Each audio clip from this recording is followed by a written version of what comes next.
طور پہ وہ ہے جس کو ہم کہتے ہیں پوٹینشیل، اور فیل جو ہے وہ ایکچوئل. مثلا یہ کہ قوت جو ہے یہ پوٹینشیل،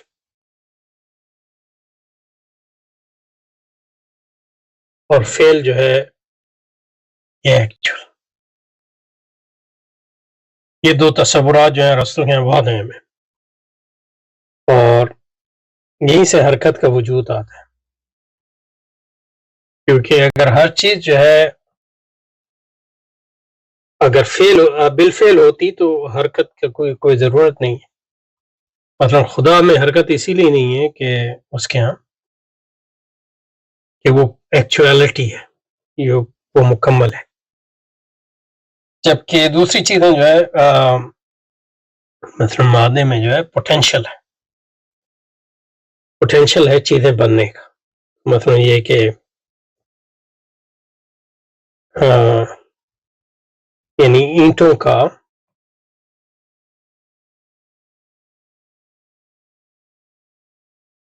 ایک انبار جو ہے اس سے آپ دیوار بھی بنا سکتے ہیں، اس سے آپ سطح بھی بنا سکتے ہیں، اس سے آپ ایک چھوٹا سا جو ہے گھروندہ بھی بنا سکتے ہیں اور گھر بھی بنا سکتے ہیں. تو یہ جو اس لحاظ سے یہاں اینٹیں ہیں، اینٹوں کا بار ہے، یہ دیوار ہے لیکن بالقوہ، گھر ہے لیکن بالقوہ، گھروندہ ہے بالقوہ، سطح ہے بالقوہ.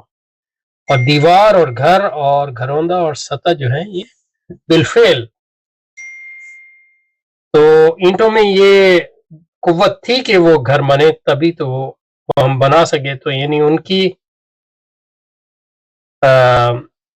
بالقوہ اور بالفعل میں جو ہے ایک گیپ تھا، اور حرکت ہوئی، اور اس میں پھر کسی محرک کی ضرورت ہوئی. نہیں، آدمی جو محنت کرتا ہے اور گھر کا ایک نقشہ بناتا ہے اور اس پر عملی جامہ پہناتا ہے وغیرہ.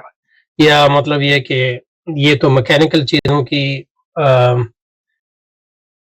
یہ غیر مادی چیزوں کی مثال ہوگی، لیکن یہ کہ نمو پانے والی چیزوں کی مثلا بیج ہے. بیج درخت ہے لیکن درخت ہے بالقوہ، اور جب وہ اس کو آپ پانی میں لگا دیں اور وہ اس میں حرکت پہ، تو وہ درخت بن گیا بالفعل. تو بیج میں یہ درخت جو ہے بالقوہ موجود تھا، تبھی تو وہ بنا. لیکن یہ ہے کہ بالقوہ میں بالفعل میں تبدیل کرنے کے لیے حرکت چاہیے اور حرکت دینے والا چاہیے. تو یہاں بیج ہے، اور بیج جو ہے ملتی ہے جب دوسری چیزوں کے ساتھ، مناسب چیزوں کے ساتھ، پانی کے ساتھ، مٹی کے ساتھ وغیرہ وغیرہ، تو وہ درخت بنتی ہے. تو فرمان قوت کے معنی کسی چیز کا حاصل ہو سکنا، اور فعل کے معنی تینوں زمانوں میں زمانے حاصل ہونا. اسی سے حرکت آتی ہے، یعنی کسی چیز میں کسی وصف کا ظاہر اور موجود ہونا فعل ہے، اور محض اس کی استعداد جو ہے اور صلاحیت ہونا، اس وصف کے وجود کا توقع ہونا قوت ہے.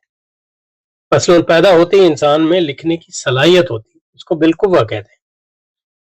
انسان کاتب ہے بالقوہ، پھر جب بڑا ہو کر مشق کر کے باقاعدہ کاتب بن جاتا ہے تو اس کو بالفعل سے تعبیر کہتے ہیں. زید کاتب بالفعل.